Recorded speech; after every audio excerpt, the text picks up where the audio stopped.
When your child feels overwhelmed or unsure, do they run toward you or shut down?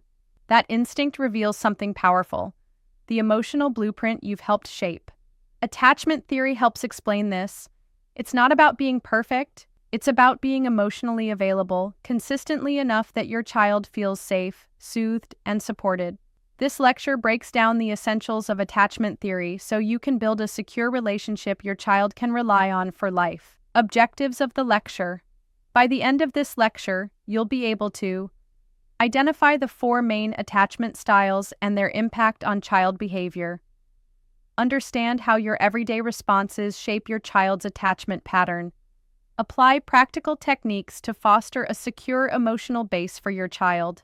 What is attachment theory? First developed by John Bowlby and expanded by Mary Ainsworth, attachment theory explains how a child's sense of security and trust is shaped by caregiver responses. It answers a key emotional question: can I rely on you when I'm distressed?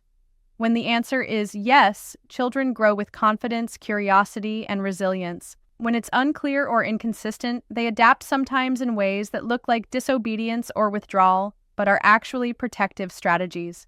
The 4 attachment styles. Let's look at them one by one.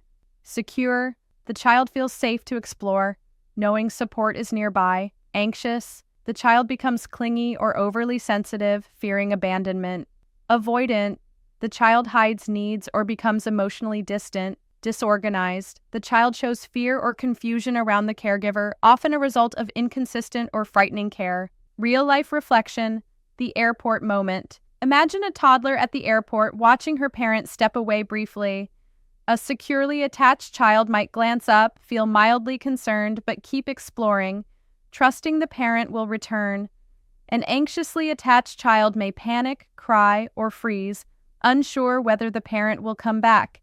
This moment says everything about the emotional trust that's been built or not. Research insight, the Strange Situation Study, 1978. Mary Ainsworth's Strange Situation was a landmark study that observed how infants, around 12 months old, responded to brief separation and reunion with their parents. Here's what was found. Secure. Child cried, but calmed quickly upon reunion. Anxious. The child stayed distressed, even after comfort. Avoidant. The child acted indifferent, hiding stress. Disorganized.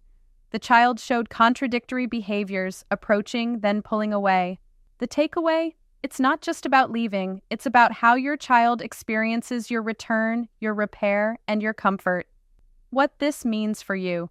You don't have to be a perfect parent, but being consistently responsive, especially during stress, helps your child feel safe to express emotions. Trust that their needs will be met. Build a model of relationships based on trust, not fear. Even small acts, slowing down, listening more, and offering a hug before a fix, can shift your child's emotional security in a lasting way.